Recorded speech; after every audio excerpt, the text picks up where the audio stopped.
Hey everyone, welcome to this video.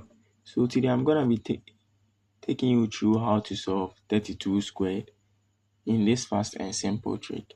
So we take our first digit, which is 3, and square 3. So 3 squared gives us 9. We can write 9 this way.